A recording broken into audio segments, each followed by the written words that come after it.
দোলনার রশি কেড়ে নিল নিষ্পাপ শিশুর প্রাণ।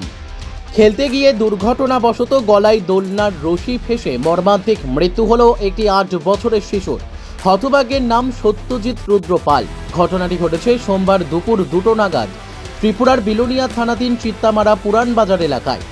জানা গেছে এদিন বাড়ির গাছে প্লাস্টিকের দড়ি দিয়ে তৈরি দোলনা বাঁধা ছিল। এই দোলনায় দুলতে গিয়ে দোলনার রশি গলায় পেঁচিয়ে শিশুটির মৃত্যু হয়। মৃত শিশুটি দুর্ঘটনার কিছুক্ষণ আগে তার জেঠুর সাথে বসে মোবাইল দেখেছিল।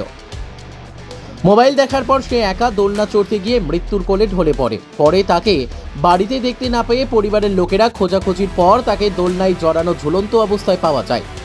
এরপর তাকে বিলোনিয়া হাসপাতালে নিয়ে আসা হলে কর্তব্যরত মহিলা চিকিৎসক শিশুটিকে মৃত বলে ঘোষণা করেন। এমন খবরে বৃহত্তর এলাকা সহ মৃতের পরিবারের শোকের ছায়া নেমে আসে।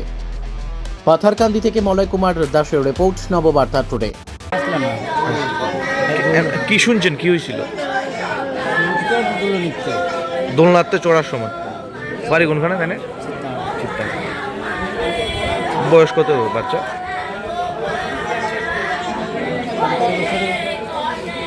কি হয়েছিল ঘটনা? বাচ্চাটা আমার লোক আসছিল। আচ্ছা। আমি তো নেছি, আমার থেকে মোবাইল চাইয়ে বাড়িতে গেছে। বাড়িতে যাই আমি স্নান করতে আমি স্নান করে গেছি। ফের মা তারা দেখলাম ঠিক করে আছে, আমরা ঠিক করে গেছি, দেখেছি এই অবস্থা। কি দেখছেন যে? মানে দড়ি গুলো নিতে হাসারিছে। কি ঝুলনি আছে? মানে ঝুলন্ত কিটা এটা? প্লাস্টিকের গুলো, মানে খেলতো লাগছিল ঝুলন ঝুলন। এটা কি গাছে লাগানো আছিল? গাছে লাগাইনি। হ্যাঁ, মানে গাছের মধ্যেই পেঁচে গেছে? গাছের মধ্যে ফেসে গেছে। বাড়ি কোন জায়গা? চিত্তামারা।